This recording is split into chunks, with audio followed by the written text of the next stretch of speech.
Thank you for doing this. We were just talking about your childhood. How would you describe your childhood? I would describe my childhood as a great childhood, as a terrific childhood, growing up in Brooklyn, New York, in the heart of Flatbush.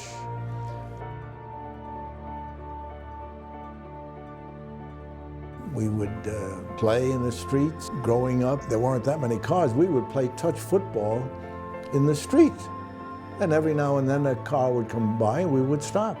We were in the lower economic group at that time. You're talking about the 1930s, and we lost my family, my mother and grandfather, lost everything in the Depression. And actually, my father died a month after I was born. He died of leukemia, of cancer. And mother had to bring up, my brother was 2 years old and I was 1 month old.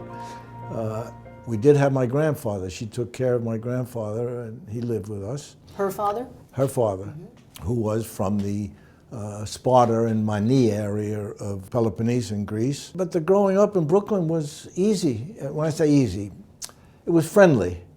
There was no concern about crime that you hear about today, people worrying about. None of that. We had none of that. We just grew up nicely in the streets. Regular kid in a regular neighborhood. Good way of putting it, a regular kid in a regular neighborhood. Now, we were lucky. 3 blocks from the house was Prospect Park, the big park in Brooklyn. Sure, I know it. Adjacent to Prospect Park is what is called the parade grounds. The parade grounds was literally a mile circumference field. It housed 13 baseball diamonds around, and during the football season there were 5 football fields. And we would live down at that parade grounds even more than Prospect Park. But Prospect Park, we would go there in the winter, and there was a hill, and we would have our sleds, and we would slide down in the snow. And ice skating in Prospect Park. It was a great childhood, despite the fact that we lived in the 1930s on mother's like $25 a week that she earned as a waitress. A week. Yeah. My father was from Cyprus, my mother from southern Greece. My father was a doctor, the first Greek doctor in Brooklyn, literally. And he got a Rockefeller Foundation grant to teach at American University in Beirut. So in 1927, he's teaching in Beirut. And then he suddenly says to mother, we're going home. He had a 2-year contract, and he went home after the first year. I was being carried. They arrived in September. I was born in October. He died in November. And so mother would have been on Easy Street if he had lived, and so on. And she had to work. I remember when I got my scholarship to Columbia, the coach asked me, well, who of the family are coming up on Saturday for the game? I said, well, my brother's in the military, so he's in the Marines, and mother works on Saturday. Oh, where? She works at Schraff's. She has a double shift and a split shift and all. Oh, well, my coach called the head of Schraff's, president of Schraff's, and mother the next day got whatever store she wanted to work at and the hours, and she was free every Saturday in order to come to the games at Columbia. What a story. I want to ask you then too about you talk about your mother being from southern Greece and your dad was from Cyprus. How important has your heritage been in growing up and in your entire life? It was not a question of not being proud that you were Greek. But when we grew up, and we were in a mixed neighborhood, Greeks, Italians, Norwegians, and so on, there was an unwritten rule in those days. You did not speak the foreign language in the street. At home, yes, but down in the street, no, they're talking about the 30s and early 40s. Now, today, it's different on that. But I was proud of being a Greek. There's no big thing about it, one way or the other. And the more I learned about Greece, the more I was prouder of it. I didn't realize what an extraordinary, background I had. Who can say they have the ancient Greek background? The Norwegians, no. The others, no. So it was important. What did it bring to your life? What has it? I mean, is it language? Is it culture? A different way of thinking? Values? It made you proud that you had that heritage. So that was important. That you felt that you had a distinct background. And Mother wanted us to go to the church on Sundays. Well, we couldn't afford to go to the Greek church, which was one church downtown Brooklyn, because it was 10 cents each way, 5 cents each way, 10. And so we would go on the holy days, high holy days, but she would send us to the Methodist Sunday school 2 blocks away. When I hit college, in high school, I remember my history teacher in high school, and she's going through the list of names and all, and she comes over, Telemachus, Telemachus, we've got to have you play the part. I nearly went through the floor. I got red in the face. But as I learned more about the Greek history, you can't help but be proud and fortunate and say how lucky I am that I'm of Greek descent. And that's how I looked at it, particularly when I got to college. And the basis of our first 2 years in college, you had the great writings of the ancient Greeks. It was fundamental into our contemporary civilization and humanities courses at Columbia. We should tell people who don't know your middle name. Yes. Telemachus comes from the Odyssey, comes from Odysseus and his wife Penelope and their son Telemachus, who was trying to fight off the suitors while Odysseus was wandering around. Got to go back to reading things like the Odyssey so long ago. Yeah. You brought up college, and one of the fascinating things about your college career is that you were the starting quarterback for the Columbia Lions. What was a kid like you from Brooklyn doing, and forgive me, a kid of Greek heritage, doing playing football? Because most Greeks would think football, soccer. Correct. Right? Yeah. How did that happen? Normally, kids growing up in those days, and even today, maybe more so in our day, you would play baseball, football, and basketball. Those were the 3 sports. Tennis was out of the question. That was considered a sissy sport in our day, which it is not, of course. We were not near a schoolyard with the basketball court nearby. So we played mostly baseball and football at the parade grounds. And in baseball, I was all right. I was a terrific runner, a medium hitter, so on. But in football, for some reason, it took to me, or I took to it, particularly because I was a runner. I was very fast, and I was very strong. And so I started doing more on football, and I played in high school. And fortunately, I was able to because my brother, my 2 years older than me, who was my idol, he was out working to help with the family, and I was able to play football in high school. And we did well. In my senior year, we were the city champs, and I was being offered scholarships to college. I remember my mother first came to a game when I was a senior, when she was off on election day. We played at Ebbets Field, the famous field of the Brooklyn Dodgers. And after the game, she said to me, if I'd ever known, you never would have played. Well, it was too late then. And then I got a scholarship, but I didn't know what to do. But one of the coaches at Erasmus, actually it was the basketball coach, our regular football coach was in the service. And he said, you go to an Ivy League school and then you graduate from there and you're set for life, as if so on. So I had turned down some scholarships in the Midwest and so on, and I was planning to go to Pennsylvania, which had a great team in those days. It rivaled the great Army team, which was undefeated. And we're having our championship banquet at Erasmus Hall High School. Erasmus Hall. It was one of the great high schools in New York City. And I got a telephone call because I couldn't get one at the house, because obviously we had no phones at the house. And the call was from a fellow called Sid Luckman. I'm not sure if you know the name. You know the name Tom Brady of the New England Patriots. Well, Sid Luckman was the Tom Brady of his era. He was the first great T formation quarterback in pro football with the Chicago Bears. Well, he happened to be a graduate of Erasmus Hall. No kidding. And he was also a graduate of Columbia College. And I get this call from Sid Luckman. It was like God speaking. You go play for Lou Little at Columbia. And that was it. I turned down Pennsylvania, where I would have gotten a full scholarship, room, board, tuition, and $10 spending money. And I went to Columbia, where I got the tuition paid and the room paid, but I had to work for my meal job. No kidding. But thank goodness for Sid Luckman and his comments and recommendations to me. If you had not received a scholarship, would you have been able to go to college? We would have gone to college. You know why? Because Mother was my main mentor until I went to college.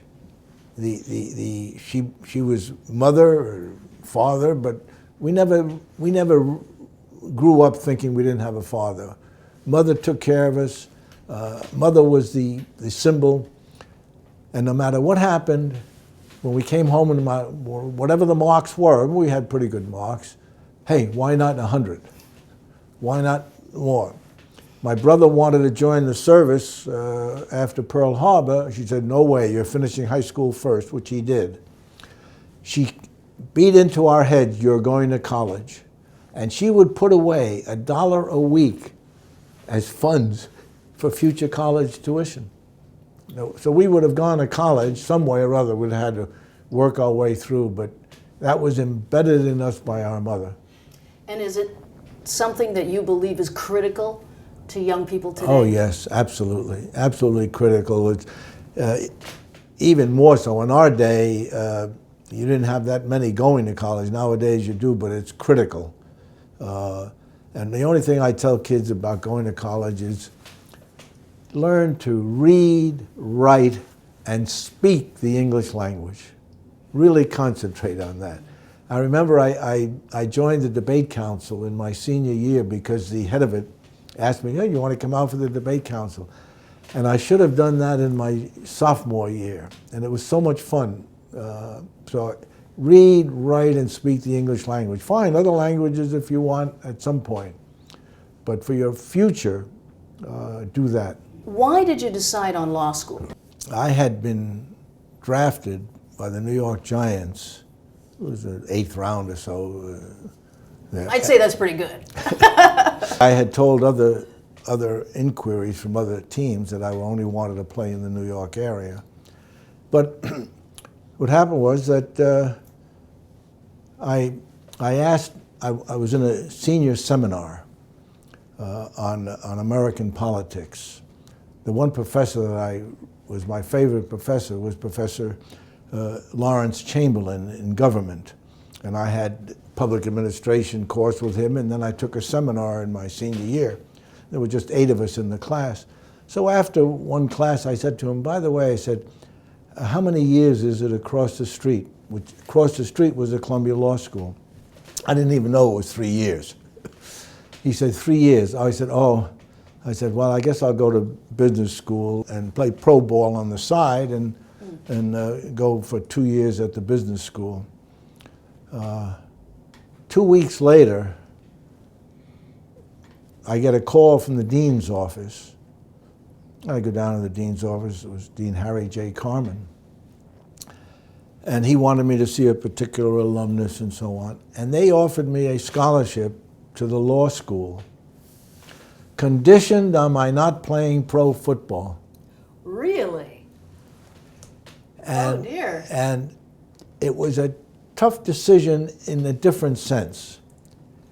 I was drafted by the Giants because they wanted me to help coach their current quarterback, who was a left halfback, who was going to be shifting to the T formation. And they knew that I'd had the best coaching as a T quarterback. And they wanted me to help coach him because I wasn't going to be able to beat him out as first string for the Giants. So if I was going to do that, it meant that I was going to go into a coaching career, which was quite attractive.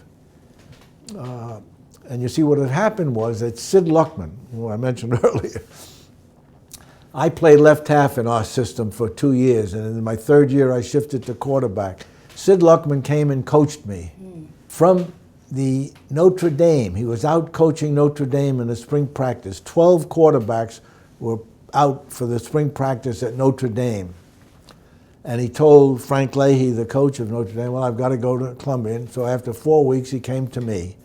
The first day, there were 2 of us out for quarterback in spring practice. The second day, just myself. I had Sid Luckman. Consider having Tom Brady for 3 hours a day for 1 month as a quarterback coach. So I knew the system and I knew the ability of it. But I took the scholarship to law school instead. Why?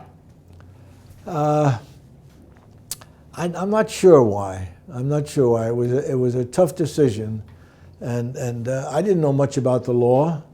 And frankly, in retrospect, after my career, I think I'd had much more fun and having gone to business school with a master's degree and been a business executive versus being a lawyer for businessmen. But Lynn, let's talk about your career. You have enormous accomplishments. Assistant Treasury Secretary in the Nixon years. Reflect on that. Let me reflect first on my Eisenhower days. When I was a young assistant to the Undersecretary of the Treasury. What had happened was that I started my law firm in 1954. I went in, after graduation in 52, I went to the military. I had not been drafted, so I felt I should do my time. I did my 2 years, actually 1 year in the military, and then they ended the draft, and we were all thrown out of the military because of budget reasons. So I started the law firm, and one of the partners who was my real mentor, when I say mentor in my legal and business career, was Jack Wells, now Rogers and Wells. It's now Clifford Chance. And he was a young partner at the time, and he brought me along, and he had me go down and meet Senator George Ives and talk to Senator Ives about the problem of Cyprus under the British rule at that time. Well, then, the next thing I know, I get a call to go down to be interviewed because the senator's legislative assistant had put my name in at the Treasury Department, and I was interviewed to be a young assistant to the Undersecretary. Well, I got the job, and those 2.5 years in the Eisenhower administration were extraordinarily important to me in my future career as well. I learned how government was operating. I learned how the White House was operating. If you can imagine, I would have White House assistants call me, a young assistant at the Treasury, saying, Gene, is there anything we can do to help? What a difference when I went back in the Nixon administration as assistant secretary and had some of the idiots from the White House trying to maneuver me at the Treasury. And let me get to that. In 1968, we were supporting Rockefeller for the presidential nomination. Nixon was way ahead, and Nixon won the nomination in '68. Rockefeller pledged support, and we all did there. Nixon asked me to run his campaign in New York City. We did a terrific job at that time in stressing certain issues, and we think we had an impact because of the many speeches he made. There were 2 in particular that we used. One was the military balance must be in Israel's favor. I necessarily didn't on that. And we used that speech because it was New York City. The second one was, I will end the war in Vietnam. Well, we get down in '69. Then they asked me if I wanted to go to Washington. I said, well, I will not go to State Department. That's Bill Rogers is the secretary. I said, the only department I'd go to is Treasury. So they offered me that job at the Treasury. And it was a great 4 years that I had in work there. When I say great, in the sense of being an assistant secretary for operations. I ran several bureaus. this U.S. Secret Service, the Bureau of Customs, Alcohol, Tobacco, and Firearms, Bureau of the Mint, and Engraving and Printing, and so on. And it was a thing. But the biggest problem was the White House staff. You had people there who did bad things, and one of them, as an example, was Chuck Colson at the time, who later went to prison, as you may recall. He would call trying to get IRS tax returns and so on. I mean, these are the kind of things that I had. But that echoes of today. Yeah, yeah. Sadly. It was a great experience and part of my career. Let me ask you about that experience in government in broader terms. It was really public service. Oh, yes. How do you describe the importance of public service to young people today? Is it something you would advise them, and that it's important for character and beyond? Oh, yes. Oh, yes. And as part of that, I would advise them to get involved in politics. Pick a party of your choice and get active. Whether you run for office or not, get active. Work in campaigns. And absolutely take public service jobs if you can afford them. When I went with the Treasury, I think we earned, as Assistant Secretary, it was less than $25,000 a year, which was like, say, a half or more of what I earned at the law firm. But absolutely they should do it on the local level, on the state level, and if they can on the federal level. Get involved in public service. But why is it so important?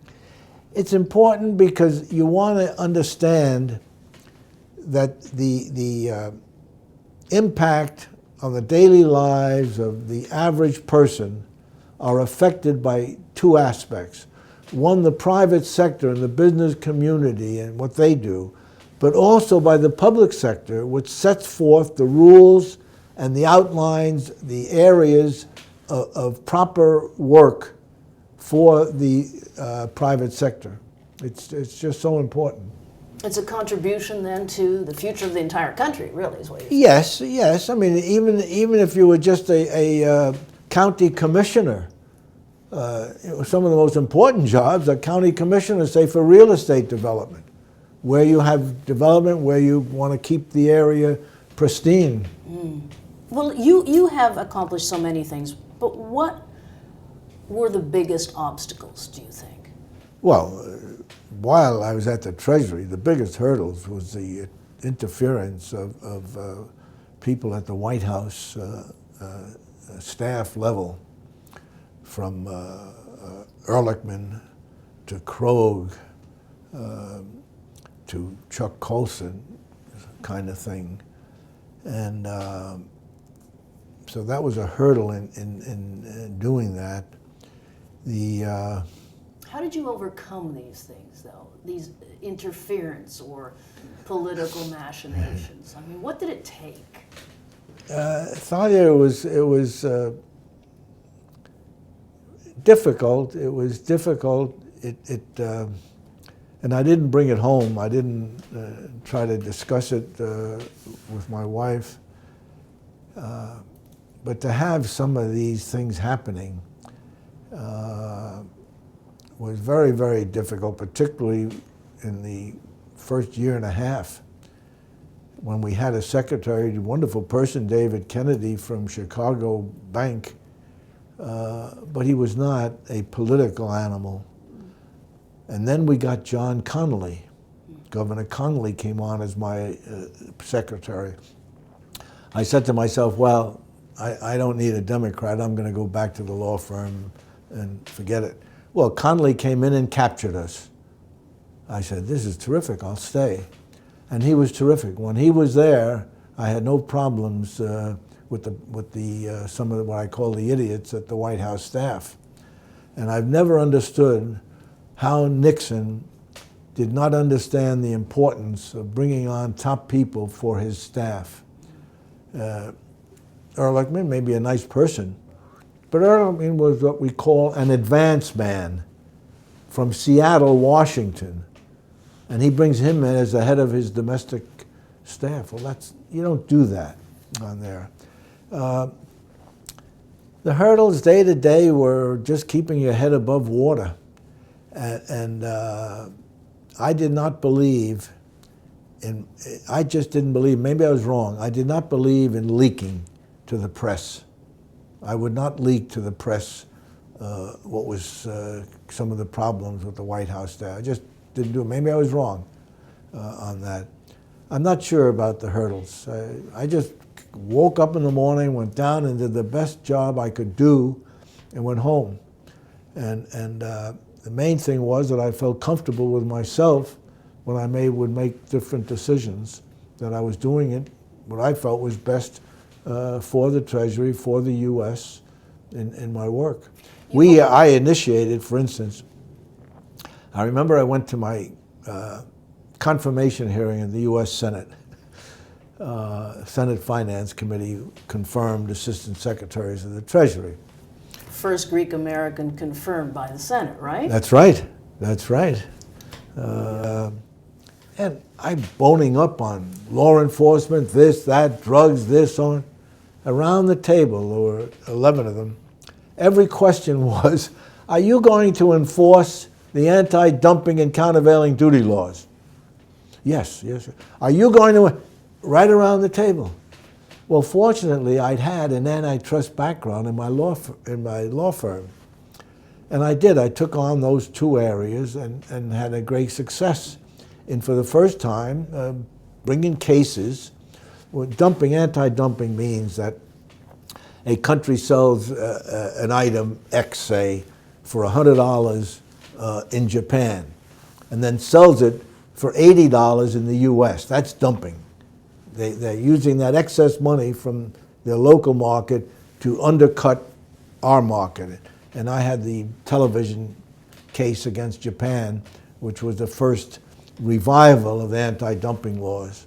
And the countervailing duty laws, the Michelin tires, set up a manufacturing outfit in Canada. And they would subsidize the tires going, the raw material going to Canada. And that was fine if they wanted to, Canada wanted to give them that money, fine. But there happened to be a little bit of a contract that said 80% of the tires had to be exported. Well, where are they going to be exported? They're going to be exported to the U.S., which interfered with our thing. So I brought the first countervailing duty case in my administration against that Canadian Michelin tire case. And the result was, that we won the case, but the result was that Michelin set up a $250 million factory in South or North Carolina. So you've shown a great deal of leadership in your life. How do you define leadership for young people? It's tough. I don't know. In high school, we had our tackle, Sam Heyman, was our captain. And he, the tackle, called the plays. I was the quarterback, the left halfback and quarterback in a sense, left halfback. He called the plays. I never called a play in high school. We get to college, and I'm playing left half, and we didn't know who the quarterback was going to be in our new system.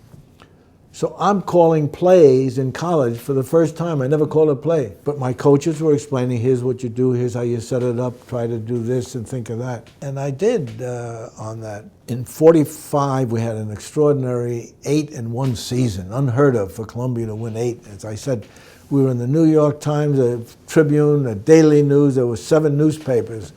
I had more publicity than you can imagine. In '46 and '47, we now had the veterans back.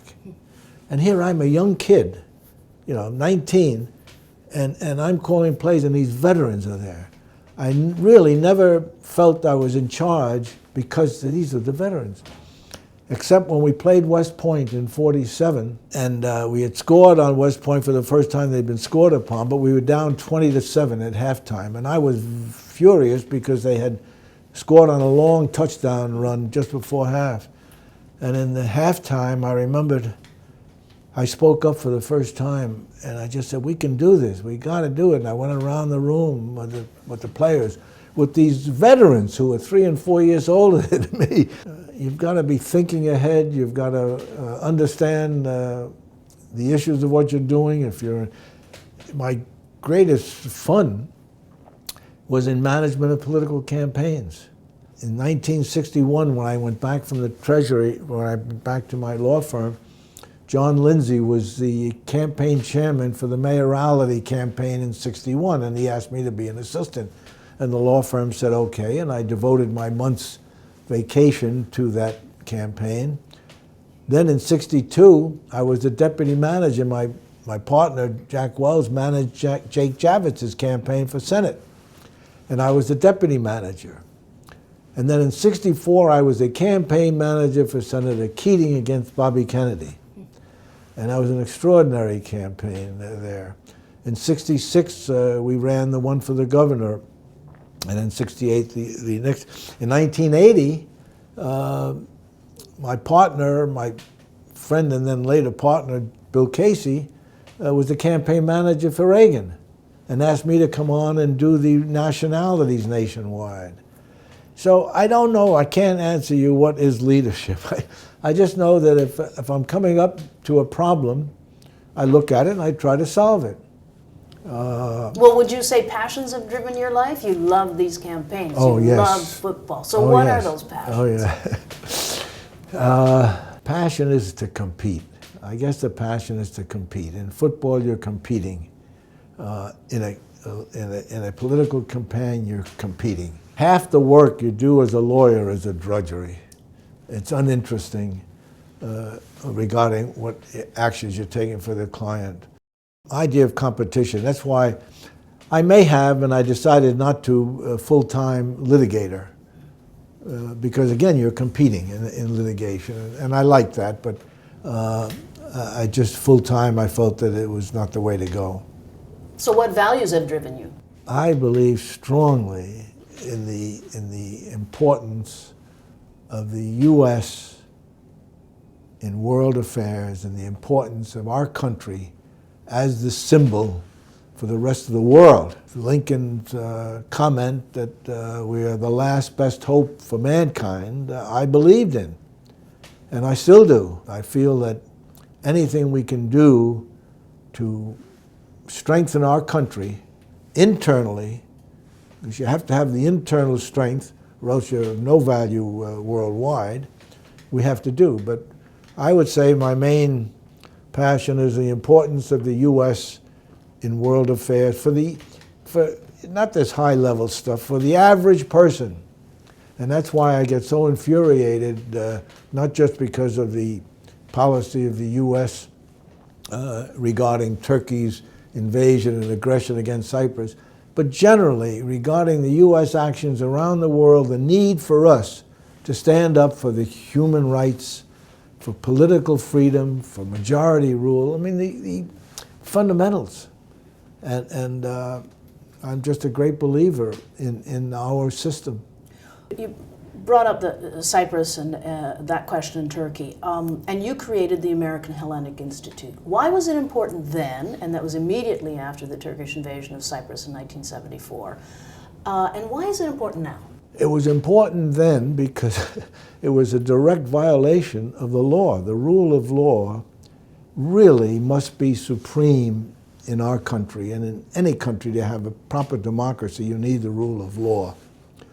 The law is clear. You cannot use our weapons that we give you as aid or for sale. There are agreements you sign that you cannot use them except for self-defense purposes. Turkey violated that in invading Cyprus.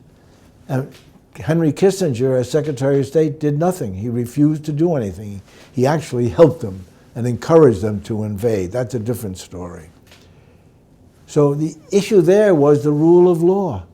And when he did that, and he refused to apply our law, which was mandatory, it said you must stop all arms to the nation which uses our weapons for aggression. And when the department, Bob McCluskey, who was an advisor to Kissinger, said to me that when I told him it's mandatory, you have to stop it, he said, well, we'll look into it. I felt we had to have a counterbalance and then we had to have a lobby organization in Washington on K Street, and that's when I set up the Americlinic Institute. I incorporated August 1, 1974. I signed a 4-year lease without a nickel in the bank and started the Americlinic Institute. And why is it important today, or if it is it still relevant? It's important. It's important on two levels. On one level, from the point of view of the United States and its positions in international affairs, it's important that the United States follow the rule of law. It's important on another level from the point of view of Greek Americans and our heritage in Greece and in Cyprus, that they get involved in foreign policy issues in the United States, and the Americlinic Institute created the vehicle to do that.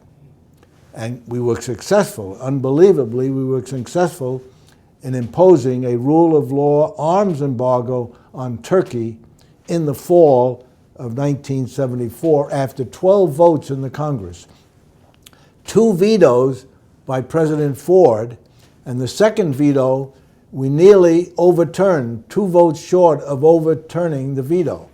And that's when the White House conceded on the rule of law. And you got Greek Americans on Time magazine, the cover of Time magazine, right? Yes. That was an unusual moment, wasn't it? But what was on the cover was a different issue, and it was important, was Yakovos and Martin Luther King. Right. On the march, and there you had Selma, right? There you had the Archbishop with his black robes and so on. But Time magazine was extraordinarily important, a full page. And I think my picture was in there as well. The new lobby in Washington, it was in 1975. So you're saying to young people, to the Greek community in general, get involved. Get involved. Why? Get involved. It's important as part of your life. It's important as part of being part of the system. It's you need to be involved in public affairs as part of growing up in a democracy. It doesn't mean you have to run for office, but everyone should be active in the campaign. Everybody should be contributing at least some dollars to the candidate of their choice. I don't believe in public financing of candidates. I believe in the average citizen contributing. We're talking a lot about young people because this is the next generation initiative. Yeah. You talked about mentors. What is mentoring and why is it important? Mentoring is very important because as you're growing up, and you're a sub-teenager, then teenager, and then in high school years, hey, you're growing up. You don't know all of the things. And it's important to have people, whether it's from your immediate family or relatives or close friends who are adults, to make suggestions, to make comments as to what they think you should be thinking about. For instance, what kind of a college to go to or what kind of a major to take. You don't know everything. You're just growing up. So a mentor is there to help. And when you have a guy like Sid Luckman, an adult, call and say, go play for Lou Little. Or you have a professor in college take the interest in finding out and having someone talk to you about whether you should go to law school versus playing pro football. You need some advice. You need some guidance. You can't get it always from the immediate family. So would you advise young people to seek out a mentor? Yes, but not in the sense of, hey, I got to find out today who's going to mentor me. But they should be alert to people that they may meet and so on as to what their background is and to what comments they could make to them. They should be alert to seek that. And you're a mentor to a number of people, aren't you? Yes, yes. What do you try to do? Well, I try to guide them, and there have been a few. I've recommended at least over 100 different kids to Columbia College as an example. People call me and say, gee, could you help my kid do this or so on. So I do it in that sense. So when you get to meet these kids, what kind of advice do you give them generally? Listen, they've got to be true to themselves. They've got to look at an issue and make decisions on their own. But they've got to get involved. Maybe that's the key thing. They've got to get involved in the community and beyond just their family relations. So I would say getting involved, whether it's in politics, whether it's in a trade association, or whether they're in a poetry club, get involved. Follow their passions then. Yeah. I mean, that's the way to do it? Yes. I remember my daughter. She just had one passion, tennis. And she was passionate about it, and she followed it. One of my kids, I should have been on top of him a little bit more during his college career to make sure that he was doing his work. But I'm curious to know what your sense of the world, especially the United States, is today. You grew up in a different era. You grew up in a time of probably in politics, at least greater civility and compromise, I suspect. Yes. Celebrity wasn't what it is now. It's as if television. You know. What about yours? What are your thoughts? I mean, what? I am very concerned about the political situation. I think that we have to get into a concept of bipartisanship. I was at a book ceremony last week, and actually this week, regarding Olympia Snow's book, where she is pressing the point of bipartisanship. In our day, I dealt with the Congress daily, literally for 4 years, Republicans and Democrats. And I remember the bipartisanship that developed there. You had a very conservative senator from Illinois, I don't know, Senator Driscoll was it? I forget now. But he worked closely with his counterpart on the Democratic side, and they got things done. We have really got to get away from this polarization. And so I say it's important that you get active in politics, but get active in a sense of understanding that you've got to work with people who disagree with you on some of your issues, but you can find common ground with them. There's no reason that on most issues, I'm not saying every issue, but on practically most of the issues, people on different sides of the issue can find common ground. And that's what we need to do. Compromise is the essence of legislative activity. Saying all that, what do you foresee for young people today, the next generation? Well, the next generation is going to take over. In other words, by definition, the older group, we're out of it. And they're going to take over. And hopefully, as they move in, they learn the lesson of what's happening today, of the polarization, too much polarization. I would say to the young people, get active in politics. If I had a choice, I would tell them, everyone, to get active in politics. I happen to believe in that more so than being active in some other kind of society. And looking back, on your own life, is there something you would do differently? I don't think so. You know, I can honestly say that I don't look back. I remember when I left the Treasury after 4 years, I didn't figure out that, oh, I've got to go back and I've got to see what this guy is doing and I've got to make... I went on to the next level of my life to achieve what I had to do for my family first. You've got to take care of that, and then you can spread out to do other things.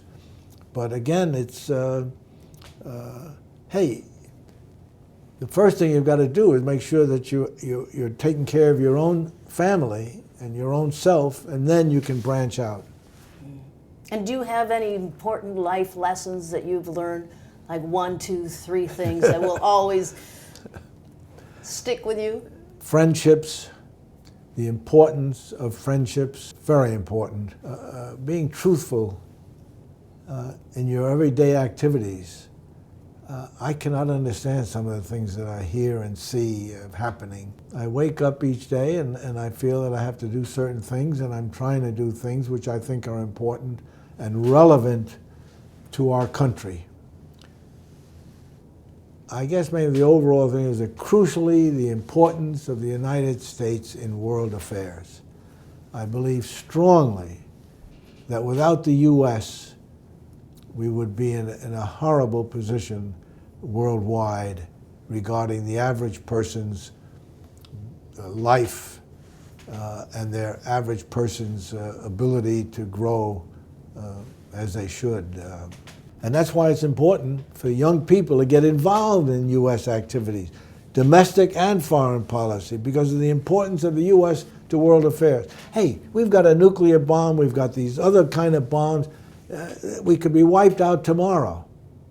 And it's important that we act sensibly, and well, we can't do that unless you get involved. You said you wake up every day thinking about what you can do. I gather you also wake up a pretty content man. Yes, I would say yes. I feel that more so when I go to bed at night, you know, hey, I've done what I could today. Nowadays, I can only like 3 hours of concentrated work. Then those other hours that I do things are not where you have to concentrate that heavily or write that strongly. But I'm contented because I have a family and I have my wife. You know, we're married now 52 years. Well, 52 years. Congratulations. Thank you. And we have a very contented home, and we have great children, and looking forward to the grandchildren getting older. Thank you very much for your time. Ah, You're wonderful to speak with. Thank you, Thalia. Enjoyed it.